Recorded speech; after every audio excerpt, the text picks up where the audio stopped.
Hello, this is Antonio Saillant, and welcome to Rocket Green Radio. And here's another situation. Uh, this next topic was basically filmed under Celebrity Spotlight Radio, which is my other podcast. And everybody knows that I'm very sustainable, and Rocket Green Radio represents the voice of emerging pioneers.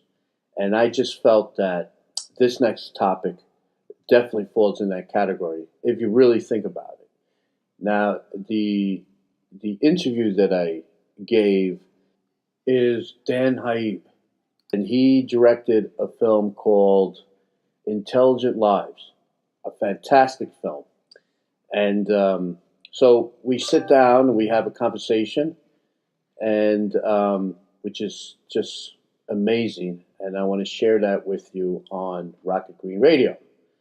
And basically, everybody's probably saying, what has this film got to do with being sustainable? Well, it has a lot to do with it. And I'll tell you why. Sustainable development starts with safe, healthy, and well-educated children. And I just believe a call to action to put children at the center of sustainable development. And I believe this film, Intelligent Lives, fits exactly that. Of course, children in the past, went through a lot in disability, being disabled, and today and tomorrow is essential to sustainable development and the future of our planet and all of its inhabitants. So this is the kind of film that I think definitely everyone should go out and check it out, because it was definitely a learning experience for me, and I have a lot of friends that have children that are disabled, autism, and the discussion goes really deep into what does it mean to be intelligent, what is the value of an IQ test when it comes to people that, and children especially, that are disabled, and what is equality, and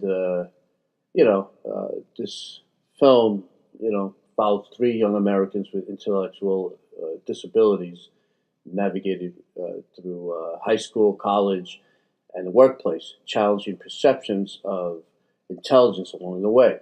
And the brilliant Academy Award-winning actor Chris Cooper narrates this film that contextualizes their lives through the emotional, personal story of his son, Jesse.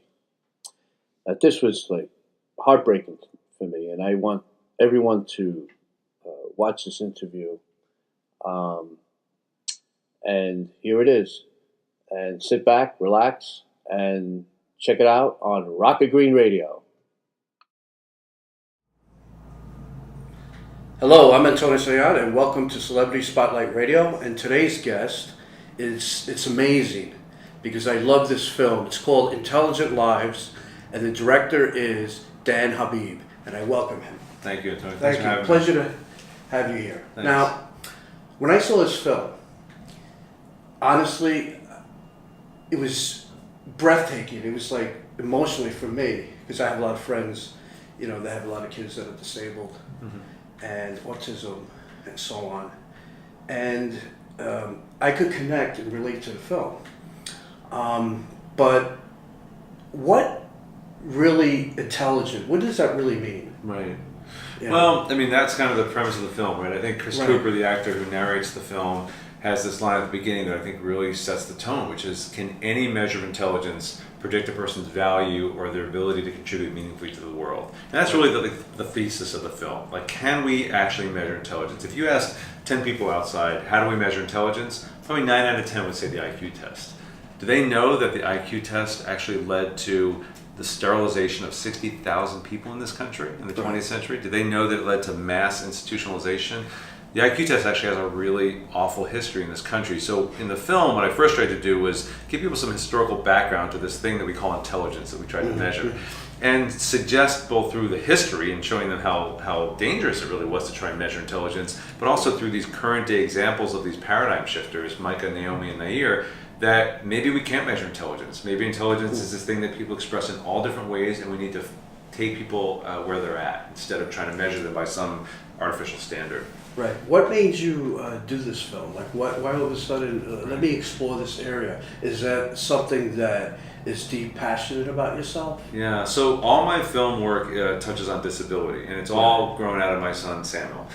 Samuel's 18 now. He's going to college. He's just graduated from high school. He's got a great circle of friends. He also has cerebral palsy, uses a wheelchair, has seizures, has a feeding tube, uses a communication device on his chair to communicate. So my first film, including Samuel, came out about 10 years ago. And that was an exploration of Samuel's journey through the world, through school, through community. Right. And it really got me on this path of looking at disability issues, education issues.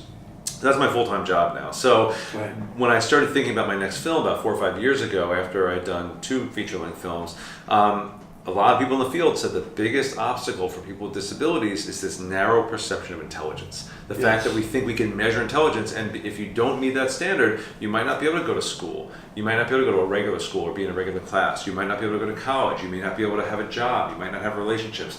So I felt like I needed to first kind of blow up the notion that there's any one way to measure intelligence, and then show people a different path. You know, bring people into the lives of some really passionate, interesting, compelling characters who show that there are all different ways to show intelligence, and not just intelligence, but your capacity to just contribute to the world in beautiful ways. How did you interview the three kids?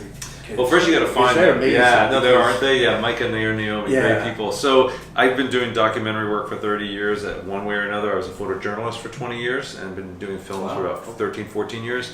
And the most important thing is finding the right subjects for any project. So I did a lot of research. I actually knew Micah. Well, first I'll start with Chris Cooper. I've known the actor, incredible Academy Award-winning actor Chris Cooper, and his wife Marianne Leone Cooper for about 10 years. They've just been friends because they also had a son like ours with cerebral palsy, Jesse. So they agreed to volunteer their time for this project, that Chris would narrate the historical pieces and also share the very personal pieces of Jesse. So that was really important to get them on board because he's such a great presence, as hopefully you saw. I'm pretty sure that he wanted to do the film because of his son. And you know what? I love his work as an actor, but believe it or not, I think this was his calling. Oh, wow. And watching the film, there's 2 films that made me cry. I Am Sam. Okay, great. With Sean Penn. I've seen that. Right, and what is the other one that touched my heart? Rain Heart. Oh, Rain Man. Or Rain Man. Oh, Rain Man with Man, Dustin Hoffman. Yeah. Dustin Hoffman, Tom Cruise. That made me very passionate, and emotional. But when I heard Chris speak, and you know he's an actor. Yeah. But this is from the heart. This is from the heart. So and I was just totally blown away, and I could see why he's doing it so other people that are in his position, you know, can make that choice. Sure. The right choice, I think. And see different pathways. And Marianne, his wife, was very involved in the project too. They both came on board as executive producers, along with Amy Brenneman, who's an actress who has a child with disabilities, so she feels passionately. But Marianne wrote this incredible book called Jesse, A Mother's Story, that really documents their whole journey with Jesse. And it's painful, it's hilarious, it's just, she's a great writer. And so a lot of the words that Chris talks about, we sat together and we said, how do we want to represent Jesse's story? And we used Marianne's book. And anyway, so that was an important piece. But then I found Micah because I go to Syracuse University a fair amount for work to show my films. And Micah's this young man who's got this great circle of friends, hangs out at the pub with doctoral students and graduate students, taking Syracuse University classes, co-teaching classes, and he was given an IQ of 40 when he was a kid, which would be considered like profoundly intellectually disabled. And here he is with this vibrant life. And then, so he represented the college environment. But I wanted to show high school, because a lot of kids with disabilities, with autism, like your friends that you know, it drops off. Inclusion, even if it starts early on, often they start being segregated in middle school and high school. So Nair goes to this fantastic public high school in Boston, the Henderson School. He has autism, he has trouble speaking. Beautiful painter, if you saw his work in the film and in the final credits. Excellent, loved it. And so he's a paradigm shifter for showing high school inclusion and expressing himself through his art. And then the third and last subject was actually the hardest to find. Naomi, I wanted to find someone who was transitioning from what's called a sheltered workshop, which is places where people with disabilities work only alongside people with disabilities, get paid sub-minimum wage to do like really menial tasks. That's being phased out nationally, and people are getting more and more into regular employment. Right. So Naomi's high school actually had a sheltered workshop inside of it, where she was being forced in high school to assemble jewelry for no money and not learn English and Spanish and science, etc.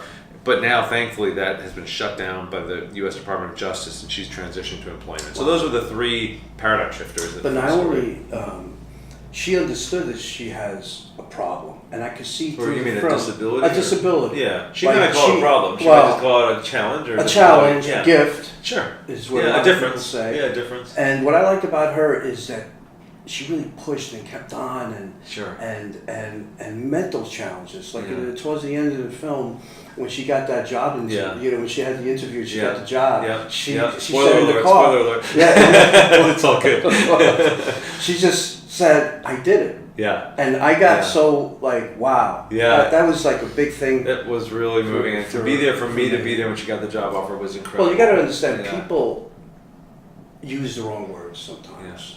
Like, I have friends that work with disability. Yeah. And sometimes you may say the wrong thing, and they go, "Hey, wait a minute! I'm telling you, gifted." Yeah. And society itself, I think, has to learn how to approach on vocabulary, on what terms. And language is definitely important. I mean, language in all arenas of life, not just disability, can have an impact, right? It can affect people. But I think that, to me, language is one piece of the bigger picture of opening doors for people with disabilities. Yes. And actually, we are calling our whole impact campaign for the film the Opening Doors campaign. Because it's not that we want people to get extra special privileges. We just want the same opportunities for people like my son Samuel or Micah or Naomi to be able to be in school with their classmates, to be able to graduate and potentially go to college or go into a trade, or some profession, but have employment, to have relationships, to get married, if they want to have kids. That's not a lot to ask. We just want the same opportunities for our kids as everyone else, but we need to very specifically create those opportunities in a very methodical way. It doesn't happen just by chance. Here's a question for you: who came up with the title? Because it's brilliant. It's funny you ask that. I that was the working title from a very early on, and I think I came up with it probably with some other collaborators. And for a long time, I figured there's got to be a better title out there. And I asked all kinds of friends. Actually, I paid someone to try and help me come up with a better title. And we just kept coming back to Intelligent Lives, and finally said, you know what? We've kind of vetted this. It's probably the best title, and now I love it. Now I can't. It's like naming a kid. You can't imagine like that kid having a different name. Yeah. And I appreciate that. I'm glad you liked it. Yeah. No, it hits home, and it makes you want to go to the theater and watch the film. And I believe this is a film that should be watched overall, the whole family. Oh, well, thanks. It's funny. We just got a review from a publication called Common Sense Media that reviews media for kids, for parents to figure out if their kids should watch movies. And they said that any kid, certainly 8 or above, could see this film. So I feel good about that. I mean, there's no hard language in there. The only challenging stuff is our history, is taking a really honest look at institutionalization and of some of the horrible things we've done to people with disabilities. That's the part of the film that might be hard for kids, but it's history. Just like studying, the Holocaust, or studying a history of racial segregation or whatever. We need to learn it. Like, I spoke many times, lectured in Syracuse University, actually. Oh, really? A sustainable person. Okay. I'm into the whole green nice. environment, and I love that school. And your film opened my eyes to a different vision, a different approach. When I saw your film, I just fell in love with the whole process. It's just the kids. I appreciate that. I think people, whether the kids or adults, and they're all gifted to me, and I just think that we all, as a society, we all are different. Yeah. Yeah, and we all have ways we can contribute, and the key is finding those ways in every person, and all of us are not going to contribute the same way. But if you look at Naomi, Micah, Nair, Jesse, they all contributed in profound ways to the workplace, to the school, to the family, but they needed structures around them that had high expectations, and people around them with high expectations. And also Jesse changed, Chris and his wife. Exactly, and Jesse's peers were affected profoundly by him. I was affected by the personal story that they gave, which is tremendous overall. Yeah. And when is the film premieres tonight? Film premieres tonight. We're on September 21st in New York City. It's got a week-long run at the Village East Cinema. It's being shown in Washington. I'm going to be in D.C. next week. I was in L.A. last week, and we'll be at the National Press Club next week in Washington. And then it's all over the country in October. It's in theaters all across the country.